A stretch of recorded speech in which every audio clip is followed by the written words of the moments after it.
Hey guys, welcome back to another episode of Just Fixing Stuff. On this episode, I'm going to show you a few of the more interesting or useful ways to use a speed square. Pretty much the most obvious one is a 9mm cut, which I'm showing you right now.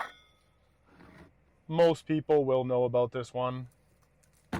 The next one is a 45-degree angle cut. And just always make sure that you do have the bottom of that speed square firmly pressed up against the base of the 2x4 so that you get a nice square even cut, and that you can also make sure that your line is nice and straight for when you are using a saw to cut that wood. The next thing that I will show you is how to use these holes that have been pre-punched into the square.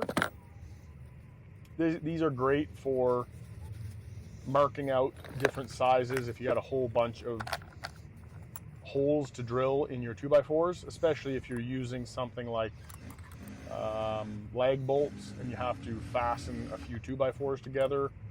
It can be very handy when you have to fasten multiple lag bolts together.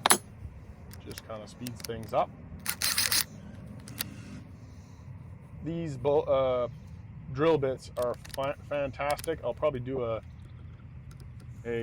small little short video on them. They're incredible. They're 1/4 inch and they go up to, I believe, 3/8 drill bits. They're phenomenal though. That's just a little side note. On this one here, I'm just showing you, if you put the pivot point, as you can see that I'm putting right in the camera, place it on the 2x4 and you pivot that triangle according to all the numbers. So right now I'm putting a 15-degree angle on it, and from the pivot point to on the front side where you're going to cut, that is your angle of about 15 degrees, and you can range that so you can actually go from anywhere from 90 degrees all the way down to, I guess, a 0-degree cut. Could be nothing, but you can do it. And that's pretty much it. Other than that, please like and subscribe and leave a comment in the comments section.